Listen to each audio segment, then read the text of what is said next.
By student நம்ம பார்க்க போகிறது 11th மேத்தமெட்டிக்ஸில் chapter number binomial theorem sequence and சீரீஸில் எக்ஸசைஸ் 5.4ல் கொஸ்டின் நம்பர் 4. ஸோ இது ஒரு முக்கியமான சம். நமக்கு எக்ஸாமில் இது ஒரு கேட்கக்கூடிய சம்மு தான். ஒரு சில டைமில் நிறைய இடத்துல ஆப்பையில் கேட்டுக்கிறாங்க, கோட்டையில் ஆனுவல் எக்ஸாம்லாம் கேட்டுருக்காங்க. So prove that root of 1 minus x divided by 1 plus x is approximately equal to நம்ம இதெல்லாம் ப்ரூவ் பண்ணோம் 1 minus x plus x square by 2 where x is a very small. So x வந்து very small அப்படின்னு கொடுத்துட்டாங்க. So நம்ம என்ன பண்ணுறோம் அப்படின்னா சொல்யூஷன். ஸோ ரூட் கொடுத்துட்டாங்க, நான் எடுத்துக்கிறேன். Root 1 minus x by 1 plus x, அதாவது இது எல்லாத்துக்கும் சேர்த்து ஹோல் ரூட் அப்படின்னு இருக்கு. ஸ்டெப் அப்படின்னா அதை இண்டிவிஜுவல் ரூட்டாக எடுத்துக்கலாம். ஸோ அடுத்த ஸ்டெப்பில் பார்த்தீங்கன்னா நான் இங்கே எழுதிடுறேன். So that's equal to individual ரூட்டாக எழுதிக்கிறேன். ஸோ என்ன அப்படின்னா root 1 minus x divide by root 1 plus x அப்படின்னு எழுதிக்கிறோம். ஸோ இதெல்லாம் பார்த்தீங்கன்னா so root 1 minus x by root 1 plus x. So இந்த மாதிரி இருந்தாலும் என்ன பண்ணலாம், டேக் காஞ்சுகேட் பண்ணலாம். காஞ்சுகேட்னா என்ன மீனிங் அப்படின்னு பார்த்தீங்கன்னா, காஞ்சுகேட் மீனிங் அப்படின்னா கீழே இருக்கிற டினாமேட்டரில் இந்த மிடில் இருக்கிற நடுவில் இருக்கிற சைனை மட்டும் மாற்றி நியூமரேட்டர் பை டினாமேட்டராக மல்டிப்ளை பண்ணிக்கலாம். அப்போ இன்ட்டு ஸோ இது என்ன பண்ணலாம்னா root 1 minus x divide by root 1 minus x அப்படின்னு எழுதலாம். லாஸ்ட் வந்தால் காஞ்சுகேட். சரிங்களா? நெக்ஸ்ட் ஸ்டெப் என்ன பண்ணலாம்னா மல்டிப்ளை பண்ணலாம். ஸோ இது எப்படி இருக்குன்னா root 1 minus x into root 1 minus x அப்படின்னு பார்த்தீங்கன்னா இது வந்து ரூட் ரிமூவ் ஆகிடும், 1 minus x அப்படின்னு வந்துடும். ஸோ கீழே நமக்கு எந்த ஃபார்மேட்டில் இருக்குது அப்படின்னு பார்த்தீங்கன்னா இது வந்து a plus B into a minus B அப்படின்னு இருக்குது. நம்ம எப்படி எழுதலாம், equal to a square minus B ஸ்கொயர்னு எழுதலாம். இதான் வந்து ஃபார்முலா. ஸோ எப்படி எழுதலாம்னா டினாமினேட்டர் வழி பார்த்தீங்கன்னா a plus B into a minus பின்னு இருக்குது. ரூட் காமனாக இருக்குது. ரூட் இன்ட்டு ரூட் ரெண்டு ஒரே மாதிரி தான் ரூட் ரிமூவ் ஆகும். இது a 1 ப்ளஸ் எக்ஸில் இருக்குது, இது 1 மைனஸ் எக்ஸில் இருக்குது. அப்போ ரூட் ரிமூவ் ஆகாது. நம்ம ரூட்டுக்குள்ளே என்ன பண்ணலாம் அப்படின்னா 1 மைனஸ் எக்ஸ் இதான் வந்து எப்படி a ப்ளஸ் பி ஃபார்மேட்டில் இருக்குது, இது a மைனஸ் பி ஃபார்மேட்டில் இருக்குது. ஸோ நம்ம எப்படி இருந்தால் எப்படி எழுதலாம்னா இந்த ஃபார்மேட்டில் எழுதலாம்.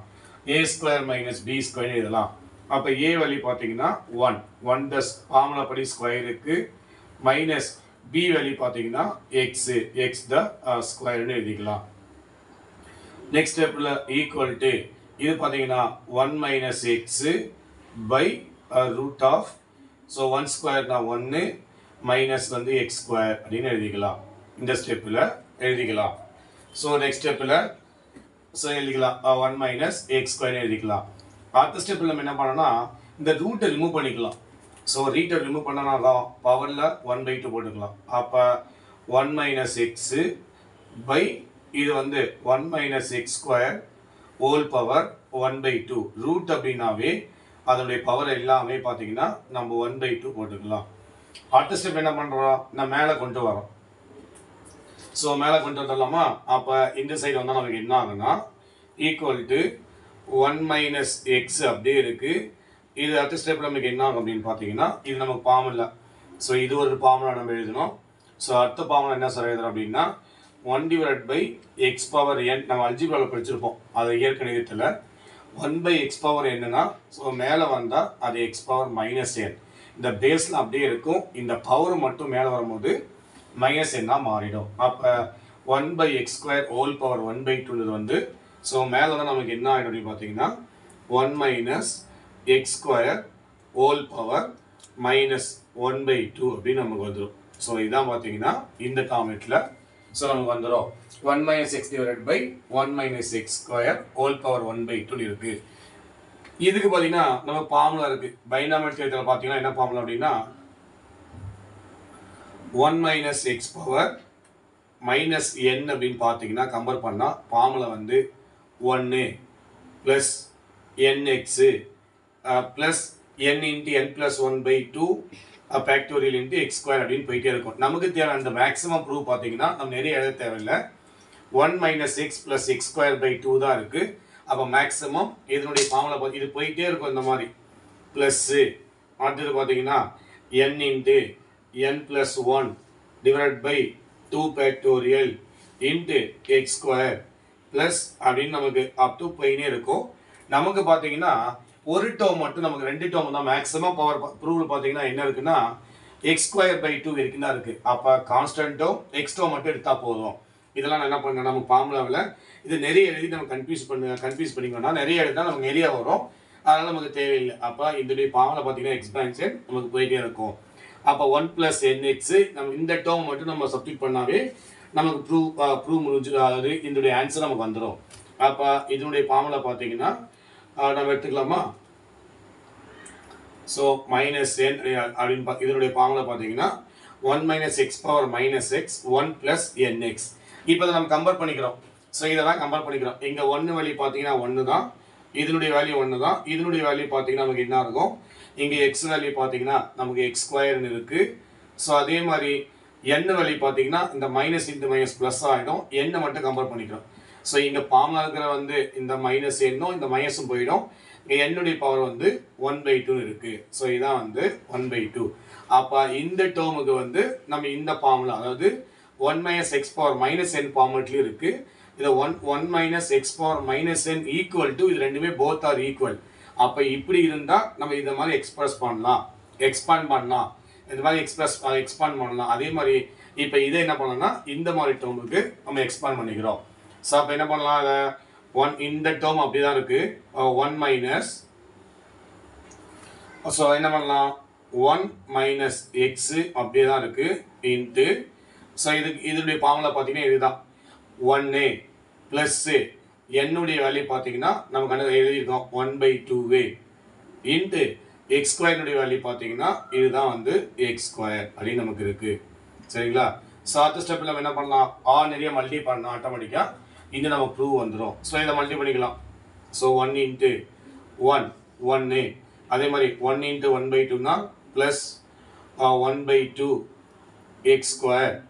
ஸோ இந்த டேர்ம் எடுத்தா plus into minus minus 1 x into 1 x, next plus into minus minus இல்லையா? ஸோ நம்ம என்ன பண்ணலாம்னா plus into minus minus plus into minus minus 1/2, இது எக்ஸ் இன்ட்டு எக்ஸ் ஸ்கொயரை பண்ணால் எக்ஸ் கியூப். ஸோ இந்த ரெண்டு டேர்முக்கு இவ்வளோ டேர்ம் வந்துடுச்சு. இன்னொரு டேர்ம் நம்ம போட்டால் நிறைய டேர்ம் வந்துகிட்டே இருக்கும், நம்ம அதுக்கெலாம் போட தேவையில்லை. அப்போ பார்த்தீங்கன்னா ஸோ நான் அரேஞ்ச் பண்ணிக்கிறேன். ஃபஸ்ட்டு வந்து பார்த்தீங்கன்னா கான்ஸ்டன்ட் டேர்ம் எக்ஸ் இல்லாமல் டேர்ம் 1 தான் இருக்குது 1. அப்போ எக்ஸ் இருக்கிற டேர்ம் மைனஸ் எக்ஸு, அடுத்தது பார்த்தீங்கன்னா plus 1/2 x square term. So next பார்த்தீங்கன்னா அடுத்தது மைனஸ் 1/2 எக்ஸ் கியூப் டேர்ம் இருக்குது.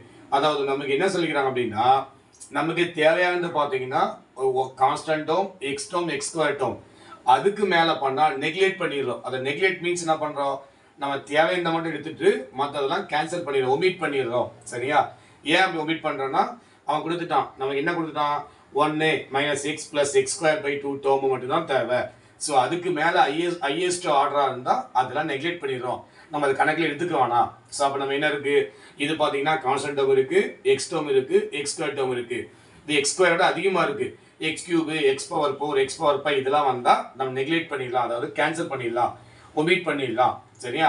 அப்போ இந்த டேர்ம் வந்து நமக்கு தேவையில்லை. அப்போ நமக்கு என்ன இருக்குது அப்படின்னா இதுதான் இருக்குது 1 minus x plus 1/2 x square. So இதுதான் வந்து நமக்கு என்ன கொடுத்துருக்கேன் ஆன்சரில் ப்ரூவ் பண்ண சொல்கிறான்.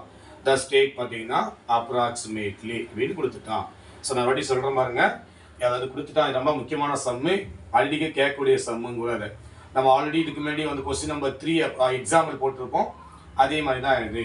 So √1 minus x divided by 1 plus x கொடுத்துட்டாங்க. ஸோ அடுத்த ஸ்டெப்பில் நம்ம என்ன பண்ணுறோம்னா இண்டிவிஜுவல் ரூட்டாக எடுத்துக்கிறோம். So √1 minus x divided by √1 plus x எடுத்துக்கிறோம். ஸோ நெக்ஸ்ட் ஸ்டெப்பில் என்ன பண்ணுறோம்? கான்ஜுகேட் பண்ணுறோம். கான்ஜுகேட் உடைய அப்படின்னு பார்த்தீங்கன்னா மீனுடைய பார்த்தீங்கன்னா கீழே இருக்கிற டினாமினேட்டர் இருக்கிற வேல்யூவை நடுவில் இருக்கிற சைனை மட்டும் மாற்றி நியூமரேட்டர் பை டினாமினேட்டராக மல்டி பண்ணுறோம். ப்ளஸ் மேலே இருக்கிற நியூமரேட்டர் பகுதி விகுதின்னு சொல்லுவாங்கள்ல, ஸோ அது வந்து பார்த்தீங்கன்னா அது மேலேங்கிலையும் இந்த மல்டி பண்ணிக்கிறோம். ஸோ அந்த ரூட் அப்படியே இருக்கு, இந்த சைனை மட்டும் மாற்றி மேலே எங்கேயோ நான் மல்டி பண்ணிட்டோம். ஸோ அடுத்த ஸ்டெப்ல என்ன பண்ணுறோம், இந்த root x into root x அப்படின்னா எக்ஸ் ஆர் இது எப்படி வந்துச்சு அப்படின்னா, எக்ஸாம்பிள் ஒரு root x into root x அப்படின்னு பார்த்தீங்கன்னா ரூட் ரிமூவ் ஆகி எக்ஸாக மாறிடும். அதே மாதிரி நியூமரேட்டர் ரெண்டும் சேமாக இருக்கு. Root 1 minus x into root 1 minus எக்ஸ்னா ரூட்டு கேன்சல் ஆகி 1 மைனஸ் எக்ஸ். கீழே பார்த்தீங்கன்னா அது இது ரெண்டு மேலே ரூட் ரிமூவ் பண்ணிட்டோம். இது சைனு மாறி இருக்கு, சைனு மாறினா ரூட் ரிமூவ் ஆகாது. இது a plus B into A minus B ஃபார்மேட்டில் இருந்தால் நம்ம ஏ ஸ்கொயர் மைனஸ் பி ஸ்கொயர்னு எழுதிக்கலாம். அப்போ மேலே நியூமரேட்டர் இருக்கிற 1 மைனஸ் அப்படி இருக்கு, இது 1 ஸ்கொயர், இது மைனஸ் எக்ஸ் ஸ்கொயர்னு இருக்கு. நெக்ஸ்ட் 1 ஸ்கொயர் பண்ணா 1 தான், இது எக்ஸ் ஸ்கொயர். நெக்ஸ்ட் ஸ்டெப்ல நான் ரூட் ரிமூவ் பண்ணனா பவர்ல வந்து 1/2 போட்டுக்கலாம். அதாவது ஸோ இதுக்கு என்ன மீனிங் அப்படின்னா, இப்போ ரூட் எக்ஸ் அப்படின்னா இது அப்படி எழுதலாம், எக்ஸ் பவர் 1/2ன்னு எழுதிக்கலாம். ப்ளஸ் ரூட்டினுடைய மீனிங் பார்த்து பவர்ல 1/2. அப்போ நான் 1/2ன்னு எடுத்துன்னு வந்துட்டேன். நெக்ஸ்ட் ஸ்டெப்ல இதை அப்படியே நியூமரேட்டர் கொண்டு போறோம், அதாவது பகுதி கொண்டு போறோம். அப்போ இந்த மாதிரி 1 divide by x power n அப்படின்னு வந்தா மேலே போனா எக்ஸ் பவர் மைனஸ் n மாறிடும். அப்போ இந்த நியூமரேட்டர்ல போகும்போது பேஸ் எதுவுமே மாறாது. இந்த எக்ஸ் அப்படி இங்கே என்ன இருக்கோ அது அப்படியே தான் இருக்கும். இந்த பவர் மட்டும் கீழே பிளஸ் இருந்தால் மேலே மைனஸ் ஆகும், மேலே மைனஸ் இருந்தால் கீழே பிளஸ் ஆகும். இதை மட்டும் மாற்றிக்கலாம். அப்போ இது மேலே போகும்போது 1 மைனஸ் எக்ஸ் ஸ்கொயர் பவர் இந்த பேஸ் மட்டும் பவரை மட்டும்தான் மாறும் 1/2. இப்போ இதுக்கு நம்ம பைனாமியல் தியரத்துடைய ஃபார்முலா இருக்கு, அதாவது சிபிசில ஃபார்முலா இருக்கு. அப்போ 1 minus x power minus n அப்படின்னா 1 plus nx formula, 1 plus nx plus n into n plus 1 divide by 2 factorial into x square. அந்த மாதிரி டேர்ம் நம்ம நிறைய டேர்ம் போயிட்டே இருக்கும். நமக்கு தேவையான டேர்ம் பார்த்தீங்கன்னா இந்த ஒரே ரெண்டு இந்த டேர்ம்லேயே நம்ம முடிச்சிடலாம், நம்ம ஆட்டோமேட்டிக்காக ஆன்சர் நம்ம ப்ரூவ் ஆகிடுது. அப்போ இதை கம்பேர் பண்ணா இந்த டேர்ம் நமக்கு ஒன்றுமே இல்லை, இதுதான் பவர். இதுக்கு ஏன் சார் ஃபார்முலா அப்ளை பண்ணலன்னு கேட்கலாம். இது பவர்ல n வந்தால் மட்டும்தான் நம்ம இந்த மாதிரி ஃபார்முலாஸ் இருக்கு. இது பவர்ல ஒன்றுமே இல்லை, அப்போ இது மட்டும் தான் n இருக்கு. அப்போ கம்பேர் பண்ணா இது எக்ஸ்னுடைய வேல்யூ பார்த்தீங்கன்னா எக்ஸ் ஸ்கொயர், இந்த மைனஸும் மைனஸும் போயிடும், இது எக்ஸ் ஸ்கொயர். என்னுடைய வேல்யூ பார்த்தீங்கன்னா நமக்கு 1/2. இப்போ நம்ம என்ன பண்றோம், இதுக்கு இந்த 1 மைனஸ் எக்ஸ் அப்படியே இருக்கு, இதுக்கு மட்டும் நம்ம என்ன பண்றோம், இந்த ஃபார்முலா அப்ளை பண்ணலாம். அதாவது லெஃப்ட் சைடில் இருக்கிறதும் ஈக்குவல் டு ரைட் சைடு. அப்போ இது லெஃப்ட் சைடு மாதிரி இருக்கு, நம்ம இந்த ரைட் சைடுடைய ஃபார்முலா யூஸ் பண்ணிக்கலாம். அப்போ 1 என்னுடைய வேல்யூ பார்த்தீங்கன்னா 1/2, எக்ஸ் வேல்யூ பார்த்தீங்கன்னா எக்ஸ் ஸ்கொயர். நெக்ஸ்ட் இது ordinary multiplication, 1 1s are 1 plus into plus plus 1 into 1/2 1/2 அந்த எக்ஸ் ஸ்கொயர் அப்படியே இருக்கு. Next plus into minus minus 1 into X X. Next plus into minus minus 1/2 into x square into X வந்து X cube. இப்போ நான் arrange பண்ணிக்கிறேன், அதே தான் இருக்கு. 1 அப்புறம் எக்ஸ் டேர்மு, அப்புறம் X square term 1/2 X square, அடுத்தது X cube term minus 1/2 X cube. நம்ம கொஸ்டின் என்ன கொடுத்துருக்காங்கன்னா 1 minus X plus 1/x square மட்டும் தான் கொடுத்துருக்கான். அதுக்கு மேலே ஹையர் டிகிரி, அதாவது 2க்கு மேலே, அதாவது கான்ஸ்டன்ட் டேர்மு, அது என்ன சொல்லுவான், constant term X term X square term இருந்தால் மட்டும் நம்ம எடுத்துக்கணும். அதுக்கு மேலே எந்த டேர்ம் இருந்தாலும் நெக்லெக்ட் பண்ணிடணும், அதாவது ஒமிட் பண்ணிடணும், கேன்சல் பண்ணிடலாம். ஸோ அப்போ என்ன பண்ணலாம், இது 1 minus x plus 1/2 x square, இது எக்ஸ் ஸ்கொயருக்கு மேலே போயிடுச்சு, அதனால் நம்ம எலிமினேட் பண்ணிடுறோம். நமக்கு தேவையானது வந்து இதுதான். ஸோ இதுதான் ப்ரூவ் பண்ண சொல்கிறோம், தட்ஸ் ஈக்குவல் டு அப்ராக்சிமேட்லி அப்படின்னு ப்ரூவ் பண்ண சொல்கிறோம். கண்டிப்பாக இந்த மாதிரி 3 சம் இருக்கும். Question number 4, question number 3 example ஒரு சம் இருக்குது. இதே பேஸ் எக்ஸாம்ஸ் ஆல்ரெடி நான் வீடியோவில் அப்லோட் பண்ணியிருக்கேன், ஒரு சில இம்பார்ட்டன்ட் கொஸ்டின்லாம் அப்லோட் பண்ணியிருக்கேன். அதெல்லாம் வந்து பாருங்கள், அதை பிடிச்சா சப்ஸ்கிரைப் பண்ணுங்கள், ஷேர் பண்ணுங்கள். ஸோ நெக்ஸ்ட் வீடியோவில் பார்க்கலாம். தேங்க்யூ.